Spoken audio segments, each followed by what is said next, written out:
wearing a sweater that was selected for you by the people in this room from a pile of stuff.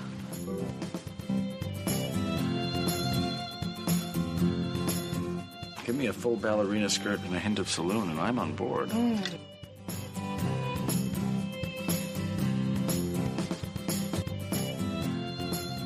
have a hole in my stomach!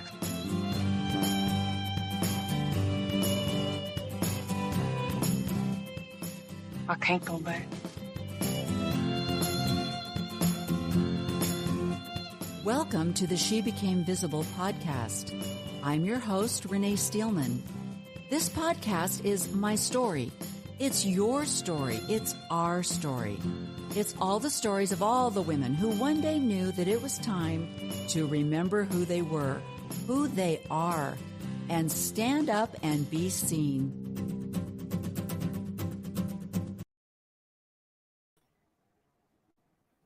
All right, let's get rid of this me over me face.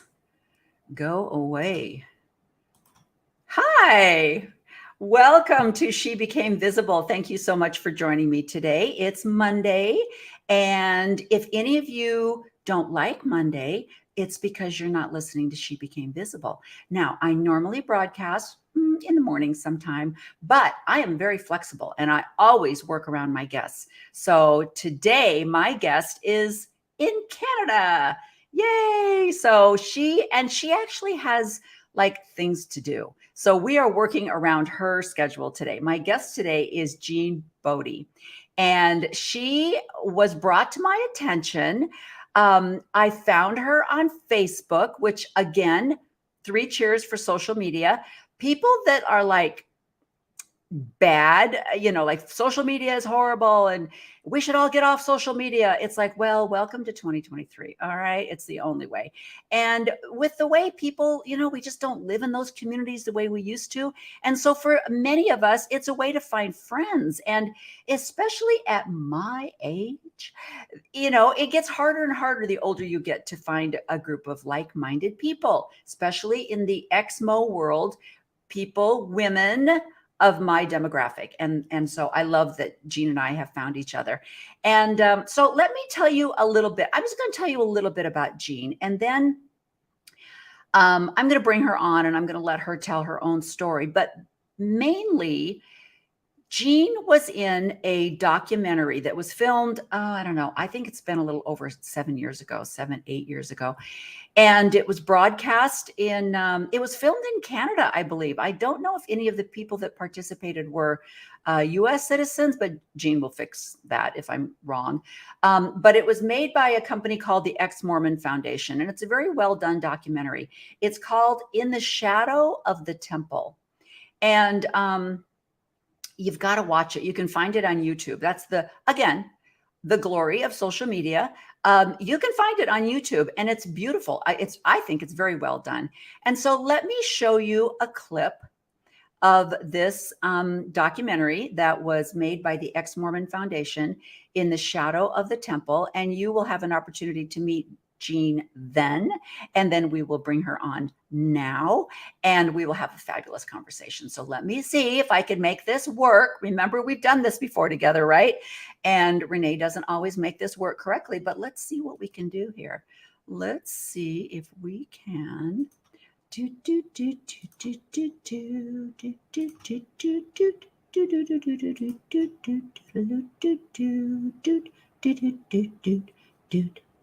and there it is.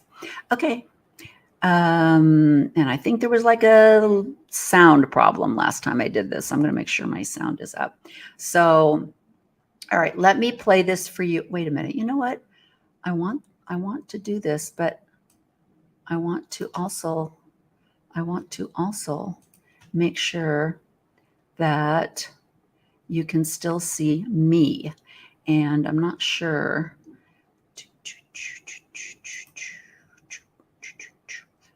It's in my way. Go away. I don't want it to be in my way. Isn't this fun, you guys? Okay, let's try it. I'm just going to play it and I think you'll be able to see it. So let's go. Here we go.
Okay.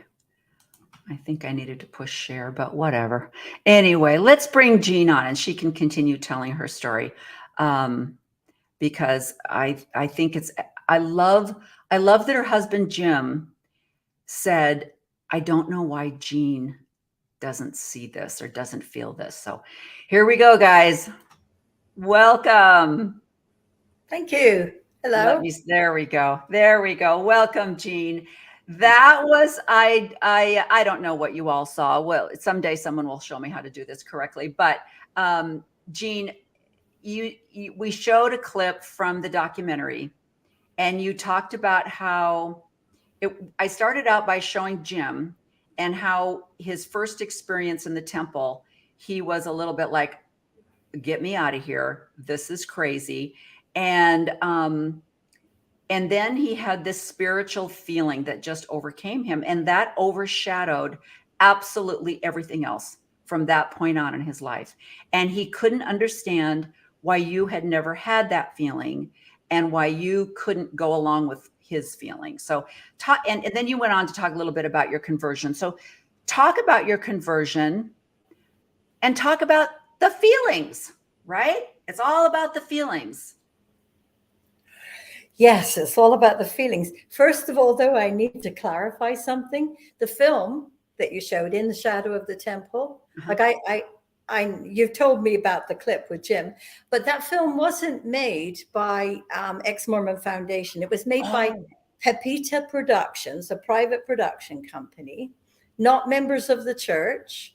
They found out about people, leaving, and they just wanted to find out more and do a documentary. So it was filmed in the US too. And when I was at an Ex-Mormon Foundation conference, I was invited to go with a friend that I'd made online who was in the film to go and view what they'd made already and give our feedback on it. What were they representing our feelings correctly and that sort of thing. So I went and, gave some feedback.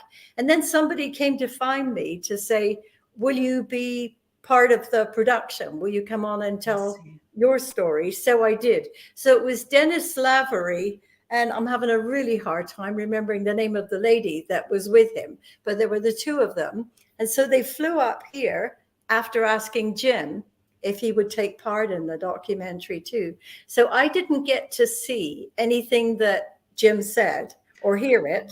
I went out of the way because I wanted him to feel free to say what he wanted. So when it was shown at the Ex-Mormon Foundation, that was the first time I'd seen it. There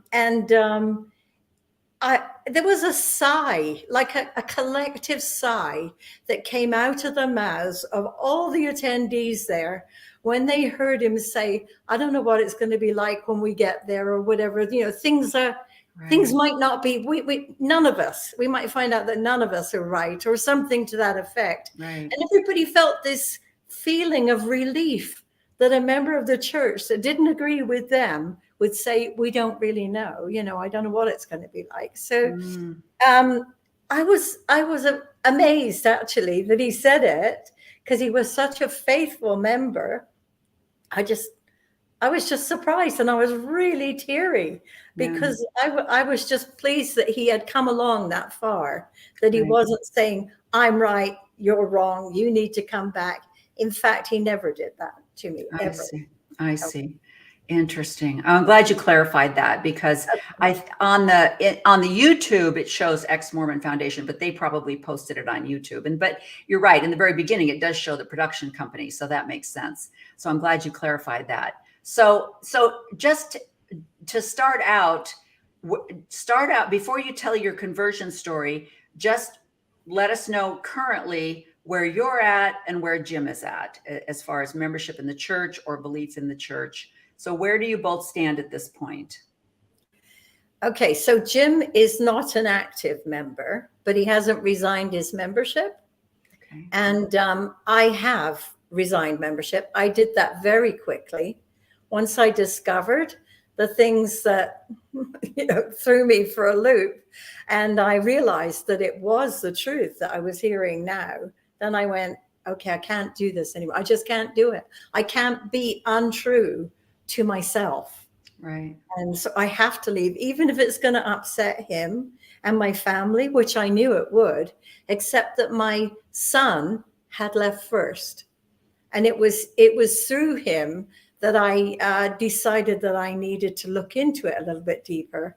When he left, I invited him and his wife to come over to find out what their problem was and to see if I could solve it for them. Yeah. Yeah. And so I would look up things online, and eventually I started to realize that this is just, sorry, bullshit. Yeah. You know, I've just bought into a big con, and I was devastated, absolutely devastated. In fact, at one of the conferences, one of the ex-Mormon conferences, when one of the speakers was talking, he mentioned about that we no longer have our spouses for eternity, you know, that we've had to realize that. And he said something about the beautiful dream that wasn't true. And oh man, I just burst into tears. And I had my arm resting across the back of the seat beside me. And a young man sitting behind took my hand and kissed it. It's the sweetest thing. There is so much support in the ex-Mormon community. We're not bad people. We're not anti-Mormons. Right. You know, and we still love our Mormon friends. Right. It's the church that we have problems with, not the people. Right. I love the people. Yeah. It's exactly right. It's the system, and it's the deceit and the betrayal that I do have I was exactly like you. Once I found out church history, which I had no idea about, I didn't even bother. You know, when you're a busy young, you know, when you're 20 years old and you're having children and you've just gotten married and you're trying to make a marriage work and you're trying to make a home work and you're trying to be as faithful as you can, in my case, I just didn't have time or the interest to look into all of this. I had babies to take to church and get ready. And so when I found church history, which I always find it amazing when people are like, well, don't read that anti-Mormon literature. And I mean, like, you mean the Joseph Smith papers? You mean the history of the church books? You mean the diaries that were written by women? It's not like I'm on Rolling Stone. You know, I'm not in the Rolling Stone magazine reading articles. You know, I'm not in Newsweek reading articles. I didn't get this from the Times magazine or the New York Times newspaper.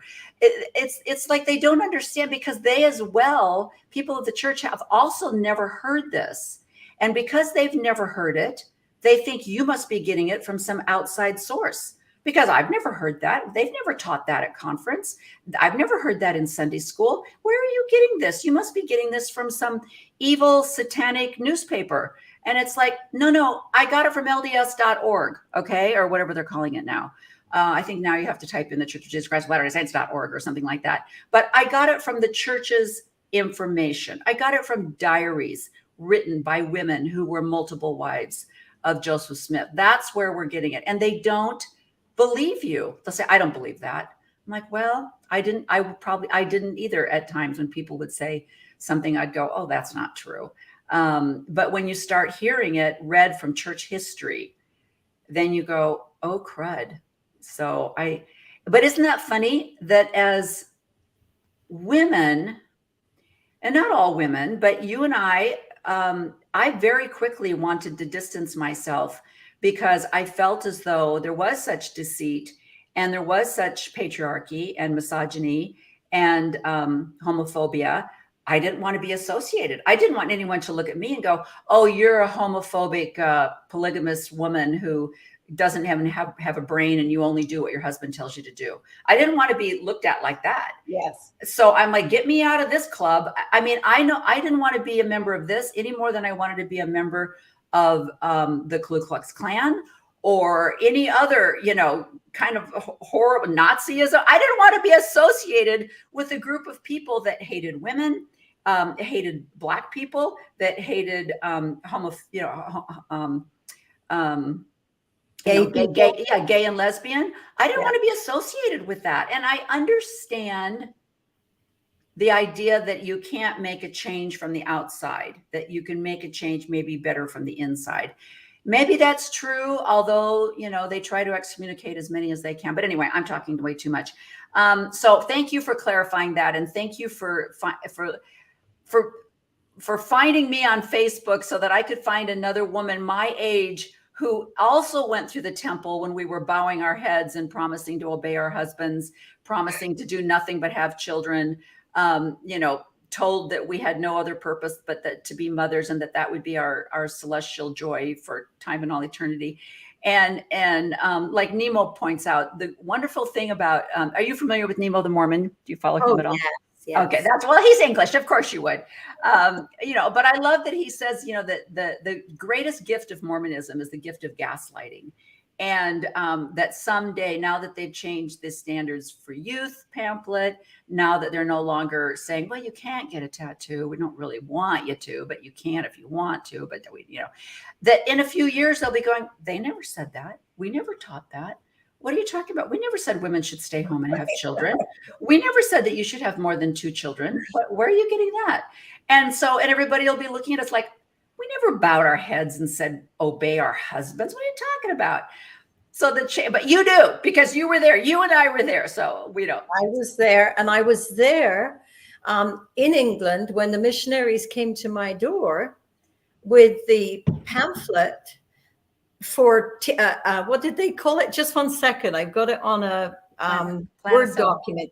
Is it okay? Can you still see me? I can. Yeah. Okay. So it's that document that Bill put out, Bill Reel and RFM, about a systematic teaching thing for investigators.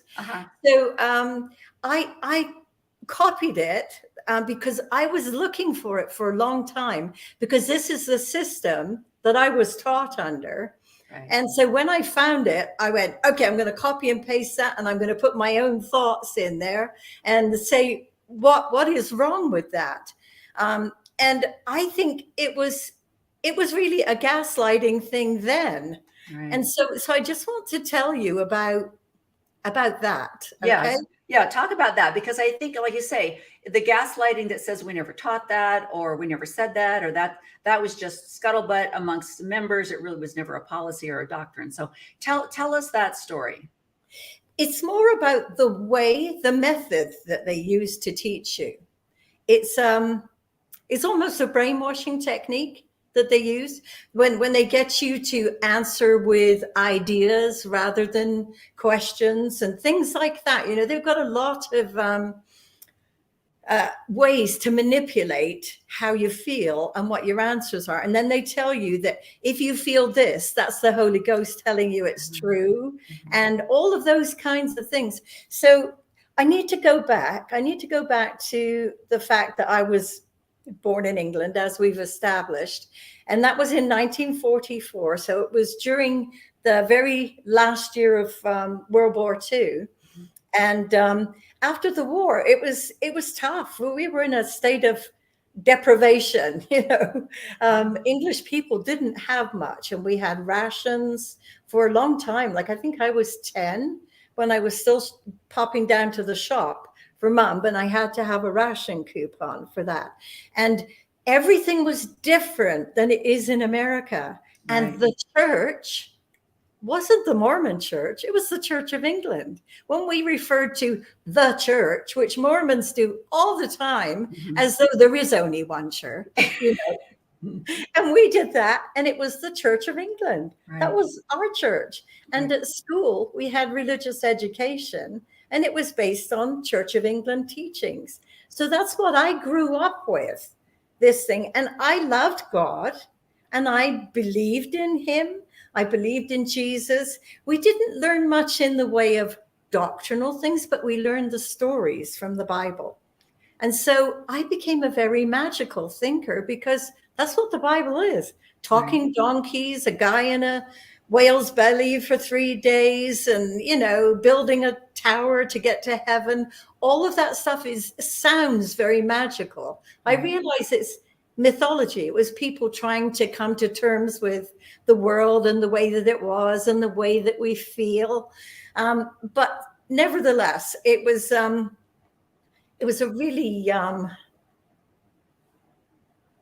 I've lost my train of thought. Almost magical. It was a magical out of body type, mystical thing that you could grab onto, right? Yeah, and I loved it. I Yeah. loved it. It was wonderful to me. There wasn't any doctrine. There weren't really many rules.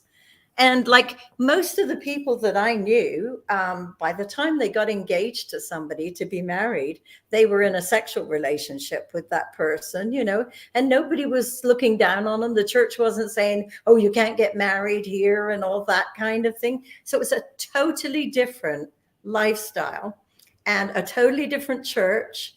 And I loved it. But so this is what happened. My second son was born. And I was working out in my front yard, and he was sitting up in his baby carriage. And the minister from the Church of England walked past, and he stopped and said hello. And then he asked me, has that baby been christened yet? And I said, no. And the interesting thing is, the week before, I'd had an argument with my mother because she said, you need to get that baby christened. And I said, why? And she said, well, it's so that he can be buried on consecrated ground if he dies. And I said, well, he's not going to die, and anyway, I could bury him in my backyard. That would be consecrated to me. Yeah. And so when the minister came by and said that, my magical thinking brain, I was 23 years old. Mm-hmm. I went, wow, maybe God sent this minister to do this, And so I got my baby baptized, and we had a little get together, and everything was wonderful. And it was only 2 months later that the missionaries knocked on the door. Oh my gosh. Yeah. And so I'm like, God is trying to get me back, because when you're a teenager, you sort of drift away from going to church in my culture, you kind of do. But, so bring me back again, memory loss. Yeah. So you're thinking, wow, I must be really special. I mean, there's this divine intervention, the Church of England, and now God is like, okay, we got one thing down. Here's step number 2. Jean, listen to me. I got a plan for your life. That's Go, right, girl. Yeah. So when I was in the Church of England, when I was 12, I was confirmed, and you get the white veil and the white dress and all that stuff, and it's kind of a Catholicism almost breakup. It's like a milder form. The Church of England, it's like Catholicism light is what the Church of England is, Okay. Yeah. So diet Catholicism, no sugar added. Yeah. But when you have to have an interview from your vicar minister before you get confirmed. And so he sat and visited with me and asked me what I planned for my future. Did I have any dreams and goals and that sort of thing? And this was a time when television had just started. Really, it wasn't very long since we'd had a TV. And I had seen that show, In of the Sixth Happiness, I think is what it was called. And it was about Gladys Aylward, if I'm getting my facts correct here. But anyway, she was a missionary in China, and she was wonderful. She did so many wonderful things. I wanted to be like her. I just wanted to be this person, or Florence Nightingale. Mm-hmm. I wanted to be a nurse. I just wanted to do something for people. Right. Make the world a better place. I just had such a desire to do that. So I told him, and he said, well, you might change your mind about a few things as you get a little bit older, but it's a worthy goal or something like that. Right. So when the missionaries came, I'll go back to that and finish this story. But when they taught me, and I became a member of the true church, I wanted to go on a mission still. And so I waited for all those years, and then we raised our kids, and then Jim and I went on a mission, and we went to, guess where? Exactly where I told him I wanted to go, Africa. Oh, another sign. That's what I told my minister. I want to go to Africa and be a missionary. Yeah. And I got called to go to Africa. Well, I know darn well that our bishop had something to do with that. He'd been in South Africa on his couple's mission with his wife.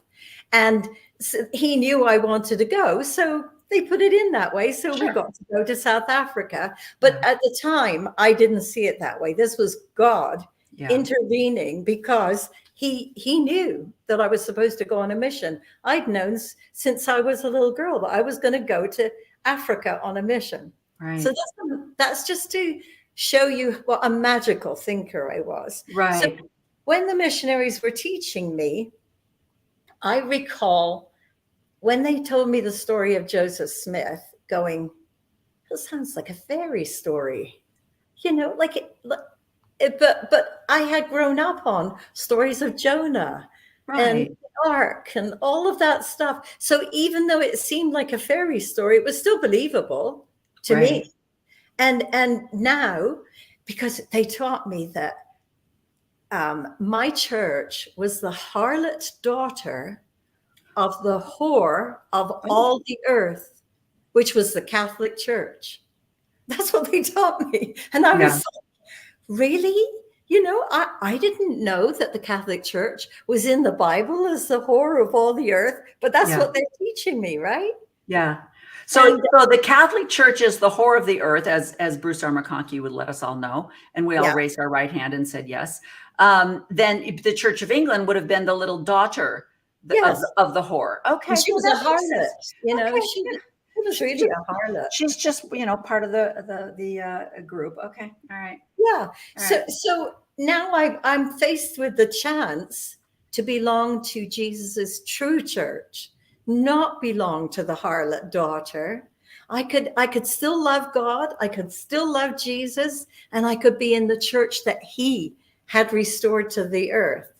And so I wanted it. I wanted it so badly because I wanted to be right with God. And as a youngster, I'd done a few things that were naughty, to put it normal, but yes, yeah.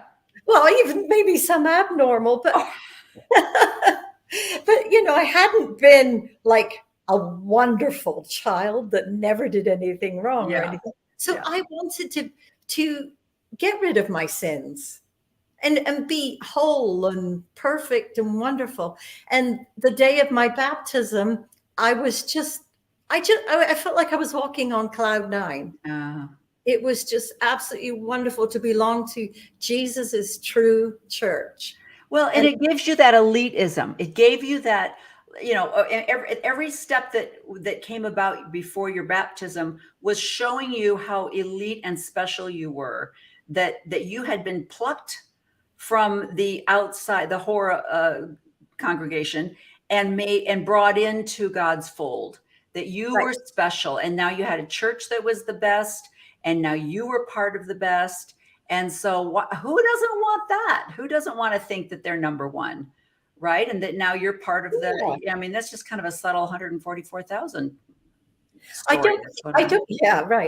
don't think that I thought I was very special at the time, really, because it was so hard to be a Mormon in England. Oh, that's true. Yeah. So I didn't feel that specialness that you would feel in Utah or in the States or up here, even in Canada, because it was just so hard to be a Mormon. You were one in like a million, I don't know, like there was hardly any members of the church. Yeah. But didn't that make you more special? Because you're not drinking tea and you're not smoking, and everybody else in 1950 something is smoking. Everybody in England is smoking, but you're not.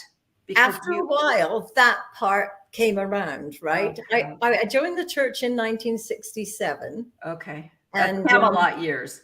Yeah. And when I got to Canada, then, I was in Connecticut at first. Oh. But when I came to America, it was like, then I started to feel that special thing. It just gradually happened. But it was when I moved to Edmonton that I felt it more. And then I was shattered when I went to church because I was a single mom, because I had left my first husband and I'd come out to Canada, to Edmonton with my 3 children. And divorced women don't do very well. And I was fairly attractive young woman, Yeah. and so I'm in the ward now, and I'm 28 years old, and people are looking at me like, oh yeah, You're a threat. yes. In fact, when I met Jim, and after we got engaged, there was a lady in the ward that I talked to quite regularly, and I said to her on the Sunday, I just held out my ring, ring, Yeah. and I said to her, guess what? And she said, he's too good for you. And I was, oh yeah, it was awful. It was so awful to have her say that to me. He's too good for you. And so I felt like he was, because he was a Mormon. He'd been a Mormon all of his life. So he hadn't done the things that I'd done. He hadn't lived the same lifestyle.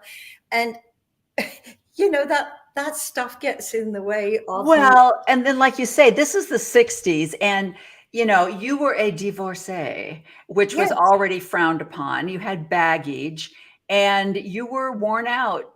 You were a licked cupcake, right? So, Yes, it's like he deserves better. He deserves a virgin. He deserves someone that was a member of the church her whole life. And this is what you're told. You go on a mission. This is what you'll get. And what are you doing? Damaged goods here. So, oh my gosh. Yeah, and that was how I felt. Yeah. Like damaged goods. So I had to prove my worth. I really had to prove my worth.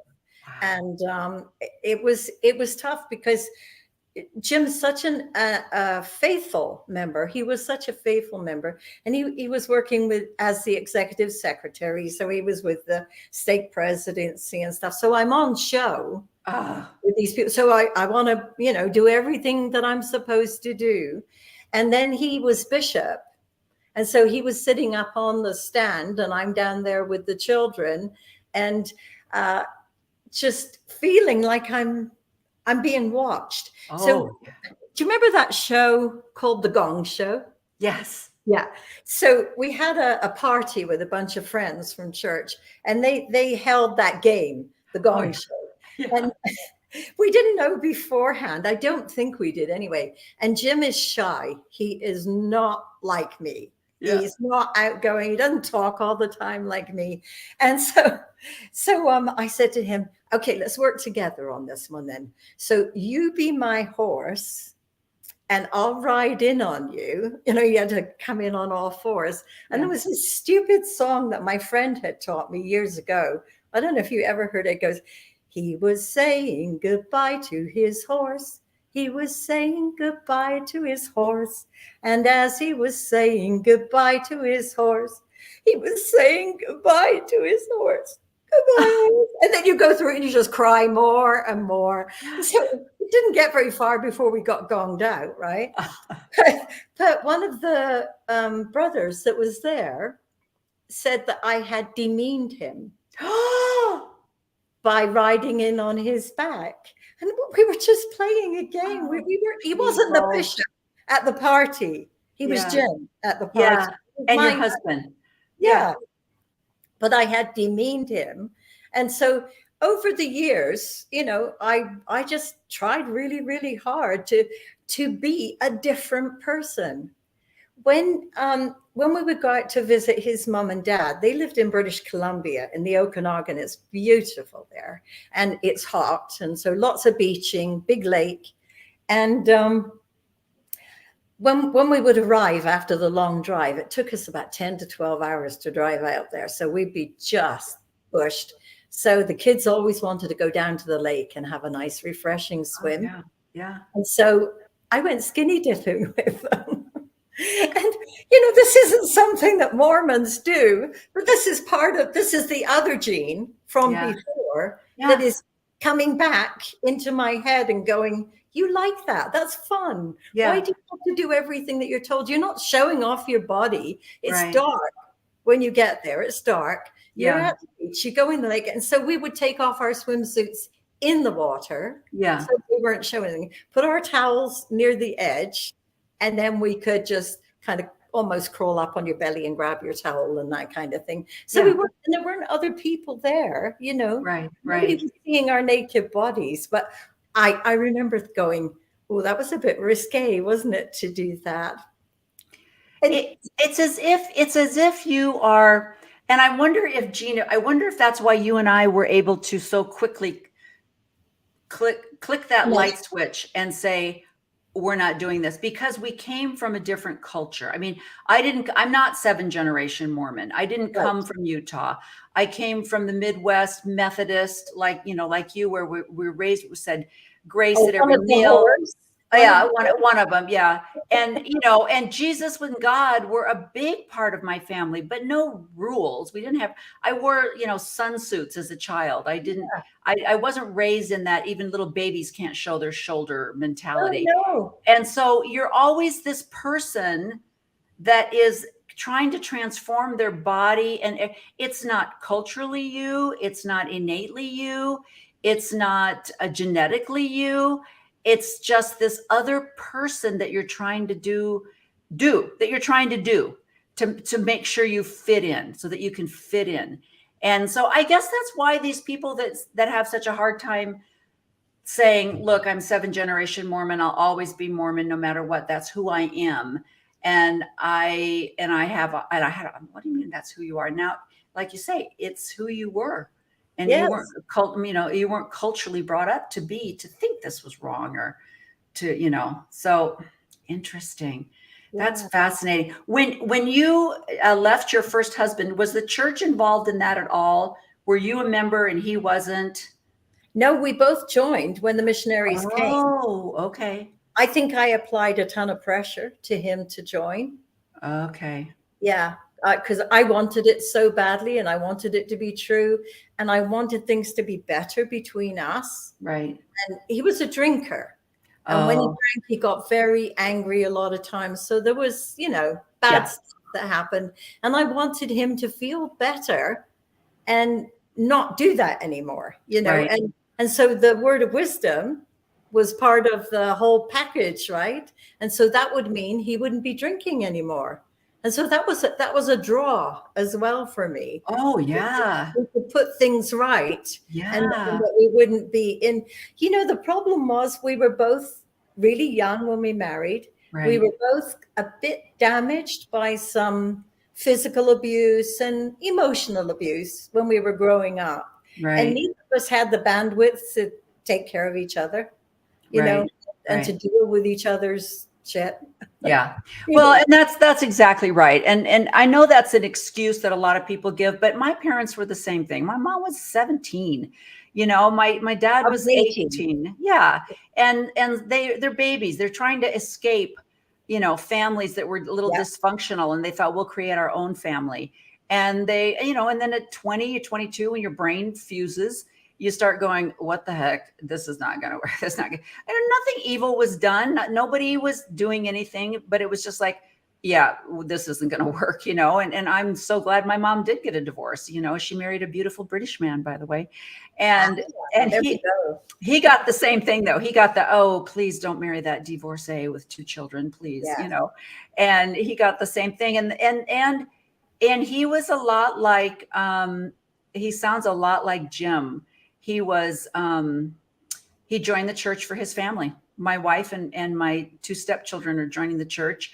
I guess I'll join the church too. And I'll quit smoking because they want me to. And I'll stop drinking because they want me to, but I don't believe it. And we didn't know that he didn't have a testimony until 50 years, after he joined. He had some kind of a spiritual experience, but he went along. He just went along to get along. I think a lot of that's his English heritage, where you just don't create a lot of controversy and contention. And they had friends. It was fine. It was great. It was community. Jim is a member from the beginning. Like his family goes back from the beginning, right? Yeah. And he is Canadian. His mom is from Provo. See, that's a built-in though. He's Canadian, so that's a nice culture too. So these but you know what happened? We're in Alberta, right? We're in Alberta. Well, you know what Alberta is? It's little Utah. Yeah, absolutely. All the polygamists and the people that wanted to come up and get some land away from it came up here. Yeah. And I'm not saying that everybody that moved to southern Alberta were polygamists. They weren't, but it was at that time Right. when people were traveling, going to Mexico, going to Arizona, Exactly. all over. And so he was raised in southern Alberta, and his mom was from Utah, and his dad too. I mean, his grandfather, his mom's dad, and Right. all the way back. Jim is related to the LeBarons. Oh, wow. Related to Joseph Smith. He's related to Brigham Young. Every time I'm doing family research on Jim's line, or every time I see a name in church history, I check it on the family search site, because there's a relationship thing there. You can click relationship to see how you're related. Jim, 95% of the time, he's related, right? And so that's not fair. His genealogy is really hard to do. It's already been done practically. Go back a couple generations and ta-da, you're all done. Yeah, absolutely. And he had ancestors that came over on the Mayflower too. And so those people, it ended up joining the church because they were nonconformists in Britain, the ones that came over here. True. It made it easier for them to join the Mormon church, I think. And so then they went west with the saints, and then the missionaries went to Britain again and brought over people that were actually related to them. Well, and so there's a huge connection in there. Huge circle. Related to just about all of Utah. Yeah, that's so funny. That's so funny. Okay, so let's get back to so now you're the convert, and Jim's the nice guy. And you were married for 100 years. You go on a mission. That's how devoted you are. Your children are active in the church, except for how old was your son when he started going way? It wasn't until we were back from our mission that anybody left the church. We've been on our mission by that time. And did you and Jim have children, or was it just the 3 that you had from your previous marriage? We had, I had the 3 from my previous marriage, and Jim adopted them. Okay. And then we adopted 2 together. Oh. Each one of them was 5 weeks old when we got them. And they're Native Canadian kids. Well, some. My son is just about 100%. And my daughter is about half. Her biological dad was from Denmark. Oh my gosh. So she's a little Viking. She's she's going to pillage. I'm going to pillage and destroy. That's right. Yeah. And my and her brother, my Lamanite son. Okay. Yeah, my Lamanite son. That's what I thought, and I tried to encourage them to accept that heritage. Yeah. Rather than accept your heritage of being an Indian, it was accept your heritage of being a Lamanite. Oh, yeah. Yeah. And, the other kids at church didn't accept them the same way that they, the boys didn't want to date Vicky. And she's gorgeous. She's a beautiful girl.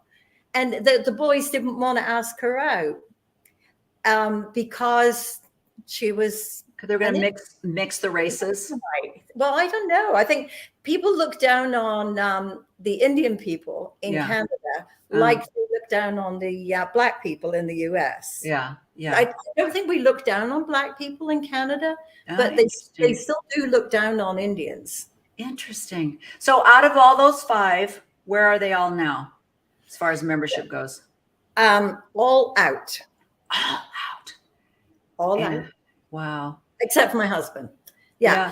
And my sister and her husband and family, I sent the missionaries to them, and they're still active in the church. My sister lives in England still, and she and her husband are active, and her kids are active. Interesting. But my children have all left, and I think every grandchild has left. Wow. So you go on your mission. Tell me where your shelf was starting to go crash. Okay. So you're on your mission, you're believing, you're serving, and then what? No, not exactly. Okay. We arrived on the 6th of April, I think it was. and it was conference weekend. Happy right? church birthday. Yes. Happy Jesus birthday. Yeah. That's right. It was conference weekend. And so that was a Saturday when we arrived. We had just spent 32 hours traveling, and they don't put you in business class when they buy your fare. you go Yeah. economy class, right? Yeah. And so Yeah. I was just bushed. And so the mission president says, take a 2-hour nap, no more. And tonight we're going over to Sister So-and-so's for dinner, and then we're going to conference broadcast.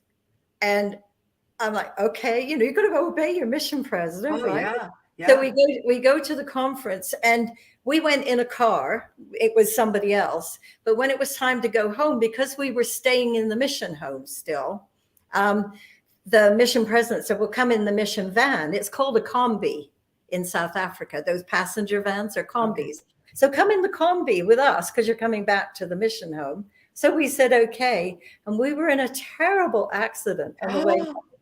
No. Somebody came over into our lane and hit us. So we rolled, and Jim's neck was broken. Oh my gosh. And I had umpteen bones broken and a big gash on my forehead going into my hair, and it knocked out my memory. Like I didn't even remember the accident. I remember being in a lot of pain on the top of my leg and thinking, I'm really hurting, but I didn't remember the accident. And I just said, Jim. And I heard his voice, and I said, the seatbelt. And it was holding me. So I was tipped over like this, like double, hanging by the seatbelt around my hips. I've still got a really big groove there. It's been ages, but I've still got a really big groove in it because it moved all the fat into several places. So I've got a gorgeous leg. I won't show it. Darn. Okay, no. Anyway, so we ended up in the hospital. They took Jim, not on a spine board. They didn't know his neck was broken. Oh my! So he wasn't on a spine board, but he went off in an ambulance. I just don't remember it. I know because they've told me, right? But it's not in here, right? And the things I remember is somebody touching me, and I said, have we been in an accident? And he said, yeah. And I said, my wrist is broken. And he said, I know, I'm a paramedic. That's the only bit I remember from that. And they cut me out of the back of the vehicle. And I don't remember that either. I just remember being wheeled down this corridor that had like breeze block walls, not painted or anything. And I thought, I'm in a morgue. I thought I was dead. Yeah. That they were wheeling my body into the morgue because I had no memory of what had happened. Yeah. And so when they wheeled me into a room, and I called out, Jim, and he said, I'll come in a minute or something like that. And when his face appeared, I looked at him, and he had 2 black eyes, and there was blood. And I said, were we in an accident? And he said, yeah, we were. And then these people were like dabbing my forehead, and I'd see all this blood, and then they come back with a clean one, and I would see all the blood. And so it was a terrible beginning. It was an accident, just the second day there. And so we spent the first week in the hospital. I had to have surgery the next morning on my left wrist, and they had to plate it together. And when they woke me up to take me down there, because I was really sedated, I said to Jim, how are you doing? Are you okay? And he said, my neck really hurts. And I said, did they x-ray it? And he said, no. And I said, you need your neck x-rayed. And I'm saying to the people, he needs his neck x-rayed. Gosh. I used to be a first aid instructor. So here I am doing my thing, saying, you need to check his neck. He didn't come in on a spine, but I'm just gabbing on like this as they take me down for this surgery. And when I come back, he's in a collar. And he said his neck was broken. So yeah, it was very, very traumatic. So my thoughts towards God and the church were like, well, why did God let this happen to me? But magical thinking and previous teachings it happened for a reason, right? Oh yes, everything happens for a reason. And happened if you're not being persecuted and victimized, then you're not valiant enough. So Yeah, yeah. you know. So I mean, it makes you feel, in a way, no, not really. No, that's not true to say that, in a way more special, but it just lets you know that God is there, and he's not necessarily going to take care of everything for you. And I'm like, why not? Yeah. I'm a missionary. Yeah. You're promised all kinds of things. You know, if you're older and you go on a mission, God will take care of your family, and You'll be blessed. you'll be blessed and all Yeah. that. Why Yeah. let this happen on the second day? This Yeah. just didn't make any sense to me. So I put it on the back burner a little bit. And then my mission president wasn't very kind. He was very helpful. He was in the vehicle, and so were the APs. So they were driving, the APs. So the mission president was injured too, and his wife, but not super badly. They didn't have the injuries that we have. We were in the back, and I think the somersaulting it was just worse. Right. The air conditioning unit came off the top on the roof and the ceiling, and it grated Jim's head. And like, so all of this was all bleeding on here, and he had a cat, and anyway, it was traumatic, and I didn't know why God had done it, and I wanted to find out why he had let that happen, and I never did find out why it happened. And then on July 4th, my daughter Kelly called me and said, well, when we left, we knew that Mark, her husband, had cancer, very serious cancer. And I thought that if I was faithful to God, that Mark's blessings would happen, because they promised him he would live. And I didn't believe it. I didn't believe that he would live. And so I thought, well, if I go on a mission and show God I'm going to trust him. And then the second day we have an accident. And then on July 4th, Kelly phoned me and she said, my sweetheart got his freedom today. So there again, and this is the gaslighting that we were talking about. In order to talk you into leaving your family and leaving your daughter, whose husband has been diagnosed with terminal cancer, in order to get you to go ahead and go on a mission, they tell you your family will be blessed, everything will go so much better. And so you're like, yes, I will leave my family and go serve the Lord, and then the Lord will take care of my family while I'm gone. That's the gaslighting. That's what you're told. So here you are in South Africa. You can't even be there for your daughter. No. And I had just had another surgery, another operation, because my collarbone had been broken and it wouldn't knit together. So they had to plate that together. And I had just had it done on June 29th. And this was just July 4th. Right. I could not carry things and stuff like that. And it was a changeover with the mission president. They change around that time of year. Yeah. So the new one was coming in. And so it just seemed impossible. It seemed like an impossible task. And where would we stay? Because none of my kids had big houses or anything that we could see. We had rented out our place while we were gone. And so it's like, oh man, we're just going to be so difficult for our family. If we go, we're going to make it harder because we're not well. Right. You know, we're just not well enough to do this. Yeah. So we didn't go home. And the mission president said, if you go home, you won't come back to South Africa. They won't send you back here. And remember, I believed that God wanted me to go to Africa. Right. And so I'm like, well, so what am I going to do? Am I going to argue with God over this one? Maybe this is a test to see if I really want to be there. Right. Yeah. I just did everything I could to maintain some semblance of belief. And then I was the secretary in the mission office, and my husband was the office manager. Okay, so you were kind of doing an administrative type mission. Yeah. Okay. Yeah. And it was my job as a secretary to welcome the new missionaries in, and Jim would take them to the bank to set up their bank accounts. I would do all their paperwork before and after, send a letter off to their parents to say, that they were here, safe, and serving in, blah, blah, blah. It's a form letter. Right. You don't know that when you get it. It's just a form letter. Yeah. So I'm the secretary, and I'm looking at the letters that need to be sent, trying to remember all this stuff because my brain is not functioning properly because of the memory, And so I said to the mission president, my kids didn't get a letter, and he said, oh, well, write something up and I'll sign it. Because I said, I can't send the form letter that says they arrived safely and blah, blah, blah, because we didn't. This was not our beginning. This was really an awful beginning. And our kids knew we'd had it. So I couldn't send them that form letter. So he just said, oh, write something up and I'll sign it. So that's what I did. I wrote my own letter.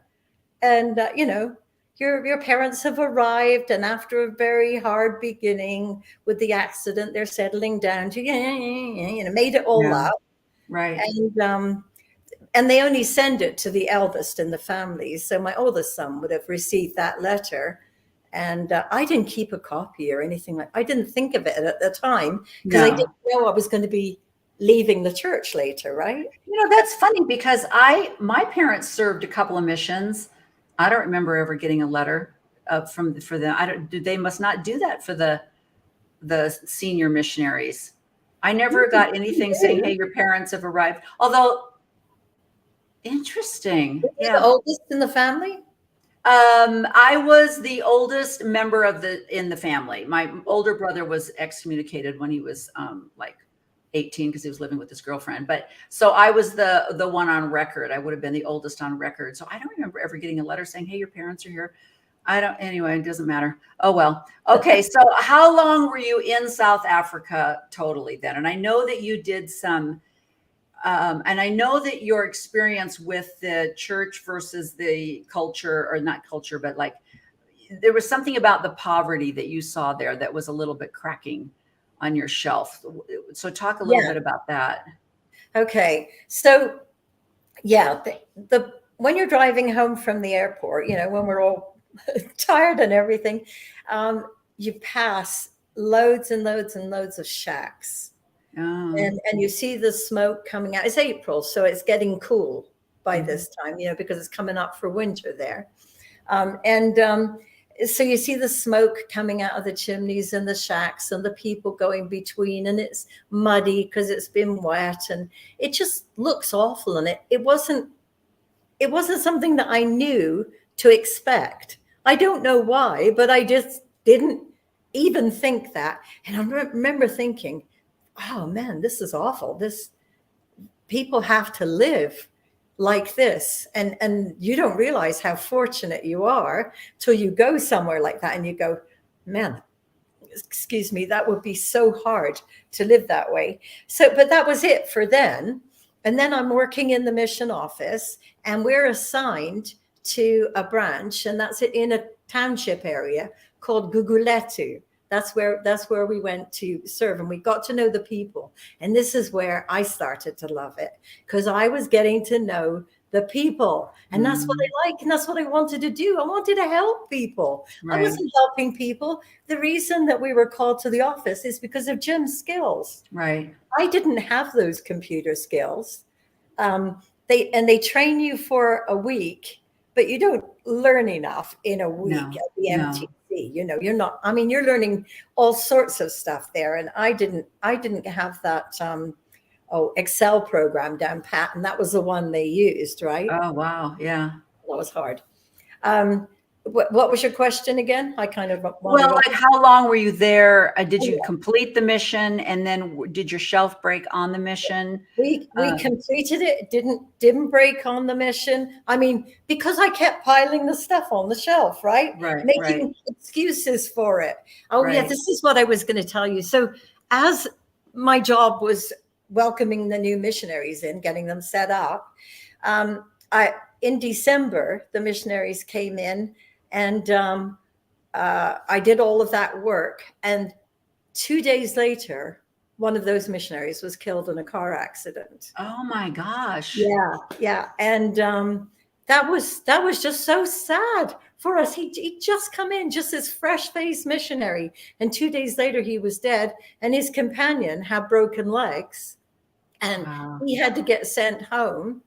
And the mission president, I mean, he wasn't the one at the time of our accident, but still, he knew we'd had it, sent us to take pictures of the accident site so that they could have them for the insurance or whatever it was he needed it for. And so we went, and it was super traumatic to see that car it looked like a fortune cookie. It had wrapped around the tree like this. Yeah. And, and I don't know the details, but you can imagine that this missionary received a blessing before he left, talking about the people that he would, bless their lives. He would bring into the gospel, that the Lord would watch over him, that he would be safe. And it's, and then when it doesn't work out that way, then there's the other story. Well, people will talk about, oh, he was so valiant that the Lord needed him. I mean, every time something happens, I get a kick because I'm very cynical at this point in my life. But I have a friend that's a very, very religious Baptist, and she posts things on Facebook all the time that have to do with God. And the other day, it was right during the Lori Daybell Vallow case. I don't know if you guys hear about that in Canada, but it's like God is always in charge. God is always there. And I'm like, well, I don't know about that, because those two little babies were tortured and killed and buried in Idaho. So I don't know where God was at that time. But, so it's just this clueless cognitive dissonance that everybody just keeps trudging along. I don't know why that happened. He was told he would be a wonderful missionary, would serve, bring people into the gospel, and he was dead 2 days later. I don't know, but they just keep on going. So, and were you guys temple workers after you got home from your mission? Yes. Okay, so now you're home from all of this. You're working in the temple. We've got about 20 more minutes. So, where did you go, Jim? Bye-bye. I'm out of here. What was that? Well, we went back to South Africa in the meantime, because I just couldn't stand that we had done nothing to help the people. Yeah. I worked in the office. I loved the people. I helped them to learn English. We played together. I took girls to our place and let them swim in the pool that was in the complex, and shopping, and I did their hair and played with them. Basically, I loved the people. And what kind of job does a branch president's wife have on a mission? Like, that's what they did. They called him to be branch president after the office, because that new mission president said, Sister Brodie, I think it's like trying to put a square peg in a round hole. You don't fit in the office. You like being out with the people. And I said, yeah, I do. And he said, well, I'm going to send you to Port Elizabeth. And so I'm like, awesome. So I'll be with the people. I'll be helping to teach and all that stuff, right? I thought that was going to be great. And we were only there a week, I think it was, when he was called to be the branch president in this township called Kwanabukle. And so there we were now, traveling about half an hour, 40 minutes each way to the chapel every day for him to do his job. If we had known that, we would have moved to a different town that was closer, but we didn't know then. We just thought we were going to be like regular missionaries. Right. So because we'd done nothing to better the lives of people, nothing really tangible. Right. Right. They needed jobs. They needed an income. Right. And so after I got back, I just kept thinking about them and, loving them and thinking they don't have what I have. And this isn't fair. Why isn't the church helping them? I had written umpteen emails to Johannesburg to say to the couple that does the perpetual education fund that they needed to come and teach that there, because there were people that need to go to school. They need stuff, but nothing happened. So when we went back, I started harping on them again. And when we went back, we had raised money mostly from good members of the church. But, my son's band put a dance on, and, we just raised some money and went back with microcredit so that people could get a small loan from us to start a small business, hopefully to make it grow enough that they could pay the money back. And then somebody else could get a loan and they could have a small business. Right. There was nothing in it for us. We bought our own tickets, and we got the car that we had as missionaries. We contacted the office that takes care of that, and we got our own car back, the one that we drove on mission. And this was a year and a half later. So you go back as civilians. You're not missionaries. You go back as civilians. You are aware of the perpetual fund that the church has. You're asking them, you're telling them, this would be a great place for you to do that. They're like, yeah, don't call us, we'll call you. And so you kind of formed your own perpetual fund, went back and served the people on your own. And it's funny because it's been a few months, but I just read a whole article on the kind of the fallacy of the perpetual fund and how it really works and who it really serves. It's awful. It doesn't work. They only want to do it to people who can pay back. Right. Also, another thing, you have to start paying it back while you're still in school. How can you do that? You're poor already. You had to get a loan. You're in school. You've got to, how can you do that? How can you start paying back? Right. And if you don't pay back at all, well, what the hell? They're a lot poorer than we are. Can't we fund them? And all of that money that we have been paying to the church doesn't go to the people. They they bank it, and they only pay out from the interest.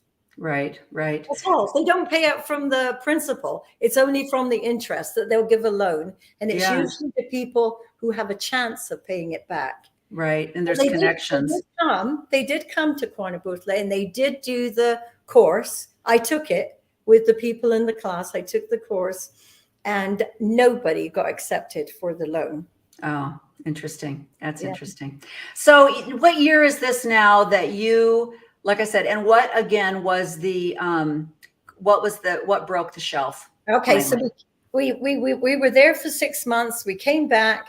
And it wasn't too long after that my son said to me, Mom, I don't believe the church is true. And you're like, what? Yeah. And so I said, well, what's wrong with it? And he starts telling me some things. And he was also talking about homosexuals and how awful it is for them. That he said, I love my wife, and I just don't think it's fair to say to somebody, you can never have that. Yeah. You can never have that because you don't love the right person, the right gender, the right whatever. Right. You can't have what we have. Right. And you cannot be sealed to them. You can't be with them in eternity. And so that was just one issue, but I argued that one with him. I argued it a lot. But it was sinking in nevertheless. I just didn't want him to win. I didn't want to let go of my beliefs. I just didn't want to. Well, you've sacrificed a lot. You've sacrificed a lot in your life too. It's that sunk cost fallacy thing, isn't it? I put so much into it. Yeah. And so anyway, I invited him and his wife to come over, and we talked about some of the issues, and we just declared our love for each other, and it didn't make any difference. We hugged and off they went. But occasionally I get a call from his wife, and she'd say, Mom, Stuart's saying blah, blah, blah, blah, blah about the church. I'm phoning you for the church answer. And so I wouldn't have the church answer. So I'd go looking for it. And the more I looked, the more I found. And I started to get super depressed.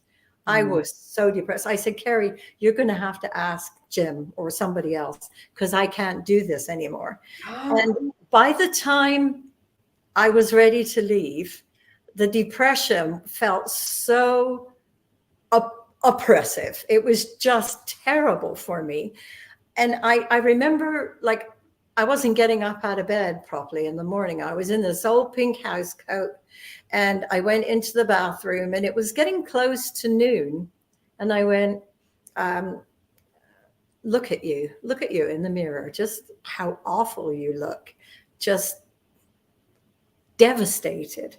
And the tears started to come. And I looked at me crying in the mirror and I went, look at you. You just, so I reached out and I got the toothpaste and I put it on my toothbrush and I went, why am I brushing my teeth? Like, I didn't even know why I was making decisions that I was making anymore, because I was so confused about what was true and what wasn't true. What choices was I making? What choices were being made for me? And I went, no, I do this every day. I do this because I want to brush my teeth. This is my choice. And it was sometime after that that I went, I can make the same choice about being in the church. You know, I can make this choice. I can say I don't want it, but I didn't know how to tell my husband. And so we were going off. We were temple cleaning supervisors by this time. So it's the evening. We're going off to clean the temple. And he said something, I don't think you should go to the temple. Oh. And I said, why? And he said, well, because of the things you've been saying about the church. I don't think you should go to the temple. And I said, I'm not worthy to go to the temple. Okay, then I'm not worthy to wear these garments either. I took them off. I never went back to church. I was done. Just like that. I was just done. It's like, okay, I'm not even worthy. And he didn't mean it that way. No. He wasn't being unkind to me. He was saying, for your own sake, you know, you don't have to go, you know, and whatever. And I'm like, no, it's because I'm unworthy to be there. That's why he doesn't want me to be there. I'm unworthy because I'm talking about the church in a negative way. Right. Right. So that was 2007, 6, 7. Wow. Yeah. And I had a friend in my ward, and she's in the film too, the documentary that you watched. Right. Michelle, the black girl. She's from the Caribbean. Oh, yes. Yeah, she's beautiful. Yeah. Isn't she gorgeous? Yeah. We're really good friends. And so we left at roughly the same time. So 2007, I mean, that's before the 2015, proclamation. Yeah. That's before the church essays were a big brouhaha. That's before all of this internet accessibility is going on. I mean, you are in the beginning. This is amazing. Yeah, it was. I was known then because I spoke out. So right. I became visible. Yeah, I became visible. But I love you, Jean. That was perfect. Then young people take over from you because, you know, they're new and they're fired up and they want to say it, like Nemo. Like he has so many good things to say, and I love the way he does it. And Bill's younger, and you know, all of these younger people. John DeLynn was already doing his thing when I left, and what he had to say was helpful for me. Yeah, but at 2007, he was still like trying to help the church. Yes, come the big to umbrella, come to Jesus. Yeah, he was still a member and still trying to be, and that's exactly the John DeLynn that I found. Like when I first started hearing all this brouhaha stuff and the CES letters, and I was like, I'm not going to do that, but I'll go back and listen to the early John DeLynn where he was still a member. I'll do that. Yes. And so I listened to a couple of the people, and they would say, well, I wrote this book, you know, he interviewed Greg Prince, and also, well, I'll read Greg Prince's book because he's a member of the church, and that's safe. That's what I did first. Yeah. And then I read that book and I was like, what? Say what? I had no idea what's going on here. And again, everything came from church that and like you were saying, everything you've gone through, you've given your life, your brain, your neck, your body, your physical body to this organization. And then for someone to just flippantly say, oh, they just left the church because they wanted to sin, or they just left the church because it was too hard. You know, it's like at this point, I mean, you guys were like 2007. You were in your 60s by this time. I was 58. Yeah. 2 weeks after we arrived in the mission. Yeah. Yeah. And I'm So you're- 79 now. Yeah, so you're in your early 60s when your shelf is breaking. You have given your life. You went from England to Canada. You're starting over. You're changing. And for people just to think that you decided one day, it's like, you know what? I am just desperate for a glass of wine. I'm just going to throw this all out the window. I mean, it's so ridiculous. It's so ridiculous, you know. But but your husband, he reminds me so much of my husband. They Must just be a good man. oh, they're such good men and love Yeah. you. So like you say, the thought of breaking up a marriage over something like the church does not even come into, because it's like, he loves me so much, and I love him so much. But they are believers. They are believers. Now he is still active, but he's still young. He's only 69. So he's still young. There's still time. Yeah. But, one of the things that I get a kick out of, Jean, and I probably shouldn't say this out loud, but you and I seem to be cut from the same cloth. People who, when they talk about living in a mixed faith marriage, I think that the true believing members, they get a get out of church free card, because they can say, well, I'm just going to stay home with my wife today. And people are like, well, I can understand that. There is no way on heaven's earth that this man would have stayed home from church in times past. But now I can say, well, I would like to go out for dinner. It's Mother's Day. He's like, absolutely. And I'm like, yeah, you're using me to have fun on Sundays, So your husband is accepted you. It was hard at first. Probably the same thing as me, right? It was hard on him. For now, he's going to church. Well, I couldn't shut up either. That's what made me laugh when I heard you sing. I could not shut up. I know, you're just sitting there and you're like, don't say it. And then you're like, It's 60 out. Minutes is going to be on Sunday morning. We should watch it. And you can't possibly know that the church is true, Jim. You only think you know. Yeah. You can't possibly know. Yeah. What about this? What about that? Yeah. When you think, what about the SEC investigation? What do you think about that? Well, Yeah. Is your husband quite blasé about that? oh yeah, he read the whole. He didn't read the church's copy. He read the official SEC copy, and he still said that was wrong. That was wrong that they did that. And here's my tithing check. Yeah. I mean, that's where you just go, I don't get it.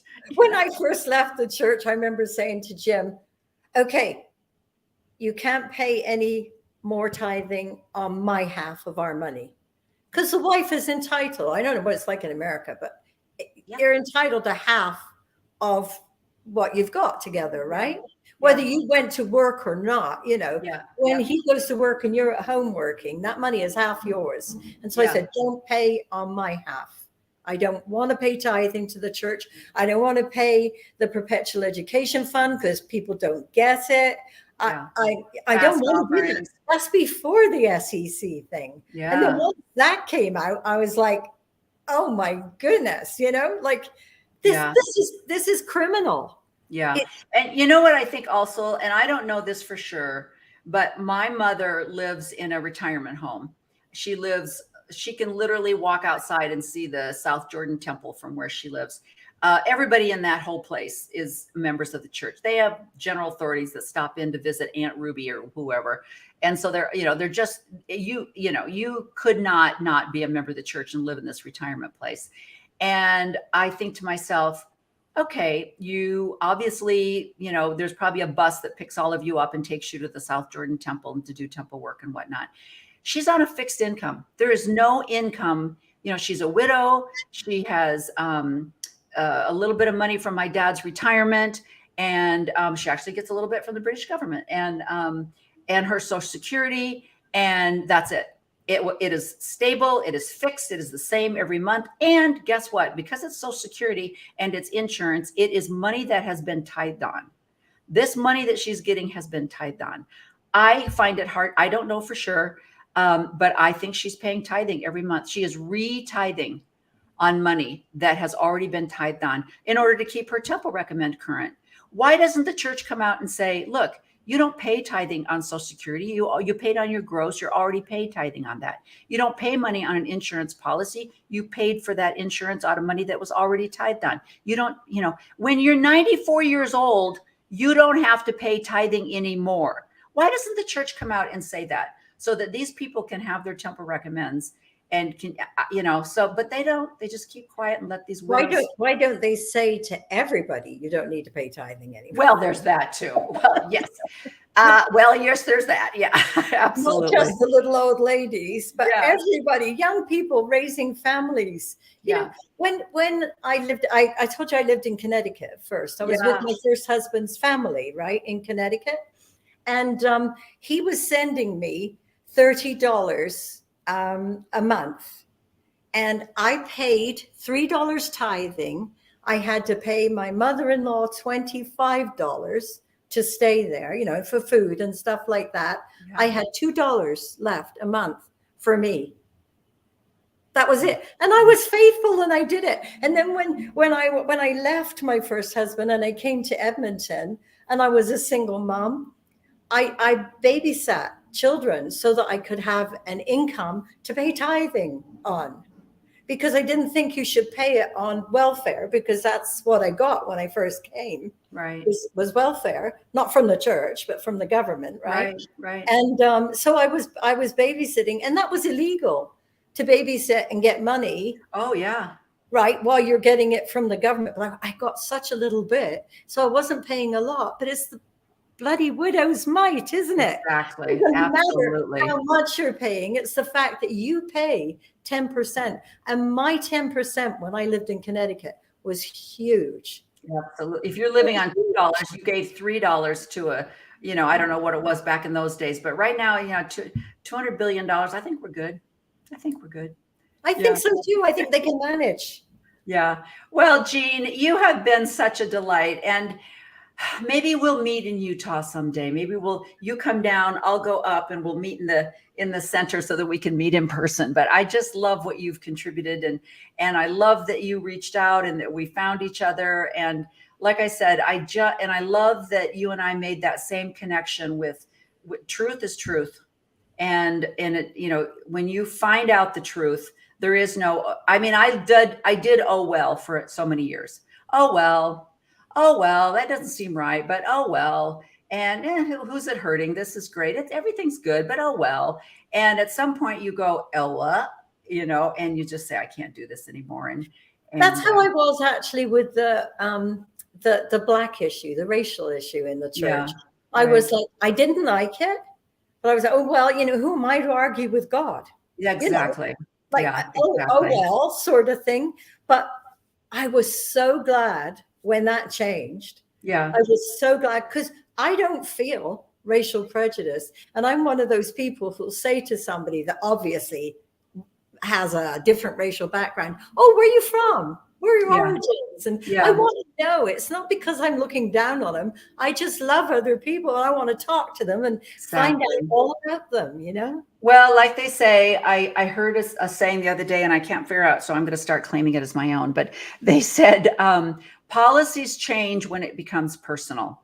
And because I saw that too. Yeah. And one of the things that I heard Nemo point out too is the idea that these policies just came from a revelation, when actually they were cultural pressures that were being put on the church. And when you say that to people, they don't accept that. But, we could look as white privileged middle-class people. We could look at the exclusion policy for both the blacks and the gays and lesbians. We could look at that and go, oh, well, because it didn't affect us personally. That's right.